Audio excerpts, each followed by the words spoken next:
A game filled with lovable yet funny characters that have been left in the dust. But that's not what we're here for. We're here to relish in the memories of a game that basically started my enjoyment in games altogether. It was one of the first games I actively played besides Team Fortress 2, and it's what primarily got me into online gaming. Awesomenauts was a 2D Moba that was honestly one of the bigger stepping stones for me in my gaming career, if you want to call it that. The cartoony style was very appealing, and I found the gameplay to be very fun. I only recently rediscovered it, and more importantly, I rediscovered the soundtrack, which I've only recently come to realize I really underappreciated as a kid. The Awesomenauts soundtrack had so many incredible works, not including the original Awesomenauts theme. There was basically a song for everybody given the wide cast of characters. Ted McPain basically calls back to an 80s style of music, Skoldier has some heavy rock which I really enjoy, and the lyrics are no joke either. Well, actually they are jokes, but that's what makes them good. Leon Chameleon's theme is just a bunch of nonsense in French. See for yourself.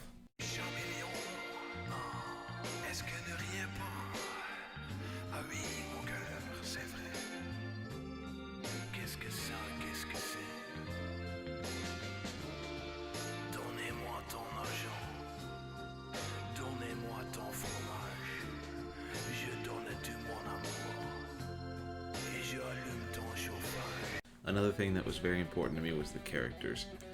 These characters were anything but forgettable to me, and the original cast still holds a place in my heart to this very day.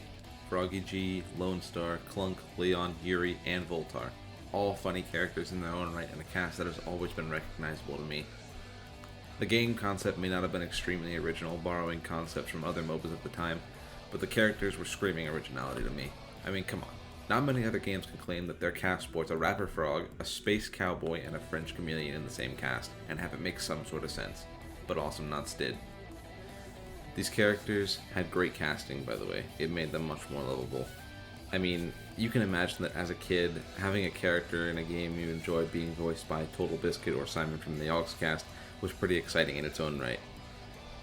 Although, despite the celebrities, all of the voice actors did a very good job on their characters, and, it makes for a very fun, casual time, and, so a lot of MOBAs don't give you that opportunity.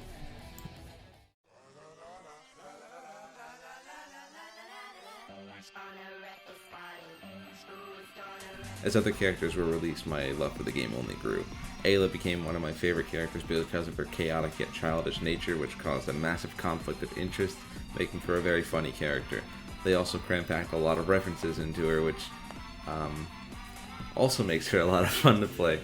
All these characters were just screaming personality. French lizards, overly committed space cowboys, a pimp frog. Some of these characters were easily hateable because of how they were gameplay-wise, but given me being the young, stupid kid I was, that typically didn't get in the way for me. I loved the characters for what they were, and I still do to this day. But speaking of gameplay, let's get to that now. Awesomenauts played like your standard MOBA. Different lanes to defend and attack, towers defending the final objective that need to be destroyed to progress, an in-game currency system used to power up characters mid-match, and creeps used as cover while attacking towers. The gameplay wasn't anything revolutionary on its own, it was how the characters interacted with each other that made the game fun. One of my favorite additions was, whenever you got a 3, 6, or 9 kill streak, instead of the regular music, you'd hear a remixed version of your character's main theme for a bit, and it always felt good. If your team was doing immensely better than the enemy, you'd eventually all hear the Awesomenauts theme, and as you could probably imagine, that felt pretty good. Alas, all good things come to an end eventually. Unfortunately, player numbers have been dwindling for a long time now, and nowadays you can only find a couple hundred players playing at any given time.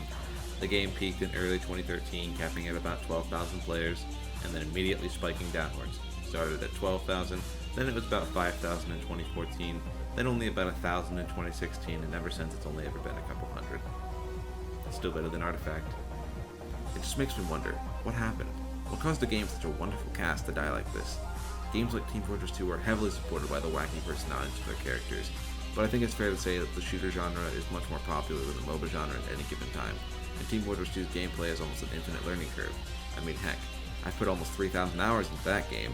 That's about a third of a year, and I have very little to show for it when it can compare it to the professionals. However, I only have about 150 hours in Awesomenauts, and I discovered both of these games at around the same time. So why does one have exponentially more hours than the other? Honestly, I think it comes down to gameplay. And although Awesomenauts is simple, its lifespan was bound to be short. It went free-to-play in 2017, well after the age of free-to-play, pay-for-extra content era of gaming was ushered in, and they were simply too slow to realize that. However, I feel like it was an undeserved death. Geronimo was just a little too slow to realize the change in the gaming market, and it makes me rather sad. It truly does.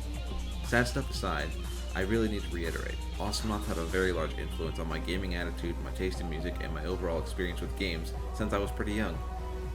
And I won't forget Awesomenauts anytime soon. It's just done too much for me, and I love it too much to forget it. Call it a bad game. Call it lazy. Say it deserved its death. I'll disagree with you all the way. It was the battle we've been waiting for.